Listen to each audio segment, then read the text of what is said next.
Sir నమస్కారం. Hello sir, మొత్తం పెళ్లిళ్ళని చూసుకొని అయిపోయినాయి మొత్తం. ఇవాళ కూడా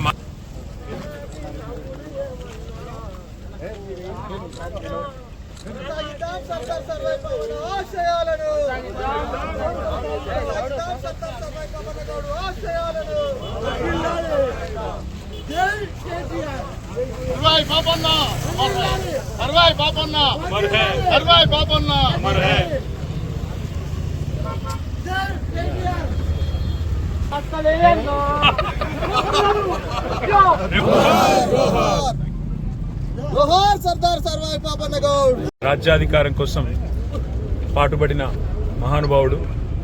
ఆనాడు లక్షలాది మంది భారత పౌరులకు, ముఖ్యంగా తెలంగాణ ప్రాంతంలో నిరంకుశత్వానికి వ్యతిరేకంగా పోరాడిన యోధుడు సర్వాయి పాపన్న గారి జయంతి ఈరోజు సిరిసిల్లలో జరుపుకోవడం సంతోషం. సర్వాయి పాపన్న ఆశయాలను కొనసాగించే విధంగా గతంలో కేసీఆర్ గారి నాయకత్వంలో ఆనాడు తెలంగాణ ప్రభుత్వంలో బలహీన వర్గాల సంక్షేమం కోసం, అందులో ముఖ్యంగా గౌడన్నల సంక్షేమం కోసం చాలా కార్యక్రమాలు తీసుకుని వచ్చినాం.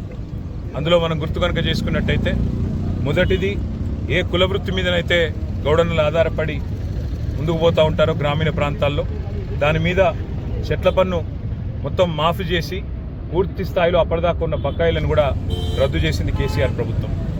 ఆ తర్వాత మరి ఏ కుల వృత్తినైతే అల్టిమేట్గా ఆనాడు కళ్ళు రూపంలో, కళ్ళు గీత కార్మికుల రూపంలో ఉండేదో, తర్వాత మళ్ళీ వివిధ రూపాల్లో మరి వైన్ షాపులతో సహా వచ్చినాయో, అందులో కూడా 15% రిజర్వేషన్ గౌడన్నలకు కల్పించింది ఆనాటి కేసీఆర్ గారి ప్రభుత్వం.